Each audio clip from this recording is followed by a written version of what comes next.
গত কয়েকদিনের মতোই ঢাকা বিশ্ববিদ্যালয়ের বন্যার্তদের জন্য গণত্রাণ সংগ্রহ সহায়তা কার্যক্রম অব্যাহত রয়েছে। তবে পর্যাপ্ত পরিমাণ পোশাক মজুদ হওয়ার এখন নগদ অর্থ এবং শুকনো খাবার দেওয়ার আহ্বান জানিয়েছেন স্বেচ্ছাসেবীরা। অন্যান্য দিনের মতোই সকাল থেকে নানা শ্রেণীর পেশার মানুষ নগদ অর্থ ও ত্রাণ সামগ্রী দিয়ে সহায়তা করেছেন। একই সাথে বিত্তবানদের এগিয়ে আসার আহ্বান জানিয়েছেন স্বেচ্ছাসেবী সহ সহায়তাকারীরা। কাউসার আমাদের রিপোর্টে বিস্তারিত। দেশের কয়েকটি জেলার বন্যা পরিস্থিতির অবনতি হওয়ায় বৈষম্য বিরোধী ছাত্রদের গণত্রাণ সংগ্রহে সহায়তা করে আসছেন দেশের সব শ্রেণী পেশার মানুষ। রিকশা চালক থেকে শুরু করে পথের ভিখারি, দিনমজুর থেকে সচিব, ছোট্ট কোমলমতি শিক্ষার্থীদের টিফিনের জমানো টাকা কেউ আবার দিয়ে যাচ্ছেন বিয়ের অলংকার। আগে আমরা দেখতাম যে বন্যার জন্য বা কোনো কারণে ত্রাণ নেয়ার জন্য লাইন লেগে থাকতো। এখন দেখতেই পাচ্ছেন এখানে কত ভিড়, ত্রাণ দেওয়ার জন্য এখন মানুষ লাইন লাগিয়ে আসছে। রিক্সাওয়ালা থেকে শুরু করে ডাক্তার থেকে শুরু করে সকল শ্রেণী পেশার মানুষই এখানে আসছেন এবং স্বতঃস্ফূর্তভাবে অংশগ্রহণ করছেন।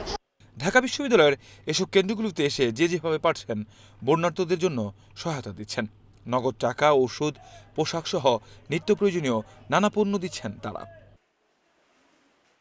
সব হারানো বানভাসী মানুষের মুখে হাসি ফুটানো হয়তো সম্ভব নয়, তবে যাতে এই পরিস্থিতিটি মোকাবেলা করতে পারে সে লক্ষ্যেই এই সহায়তা করছেন বলে জানান তারা। তো এই পর্যন্ত কোথাও আর নামটা লিস্ট শহীদের মধ্যে লিস্ট করাতে পারিনি, তো ওর নামে আমি আজকে 10,000 টাকা আমি দিলাম বন্যার লোকদের জন্য। আমার মেয়ে তোর একটাই মেয়ে ছিল, আমার একটা ছেলে আছে সেকেন্ড ইয়ারে পড়ে। আমার জীবনটা, আমার দুনিয়াটা উজাড় হয়ে গেছে। এখন যে পরিস্থিতি চলছে দেখা যাচ্ছে অনেকেই অনেক অসুবিধায় রয়েছে। তো আমরা যে কারণে আসছি, আমরা চাই যে আমাদের যা আছে তা দিয়ে যেন তাদের পাশে একটু দাঁড়াতে পারি। তবে যারা এখানে এখনো অনেক টাকা পয়সার মালিক আছেন, আমি তাদের বিবেকের প্রতি আহ্বান জানাবো, তারা অবশ্যই এগিয়ে আসবেন। এদিকে ফারাক্কা বাঁধ খুলে দেয় এবং বেশ কয়েকটি জেলায় নতুন করে বন্যার সংখ্যায় সহায়তা বাড়ানোর আহ্বান জানান ত্রাণ সংগ্রহকারী স্বেচ্ছাসেবকরা। আশা করছি আমাদের এই কঠিন সময়ে আমরা সবাই মিলে যদি আমরা একটু সহযোগিতা করি, ইনশাল্লাহ আমরা এই কঠিন সময়টা একটা সময় পার করে উঠতে পারবো।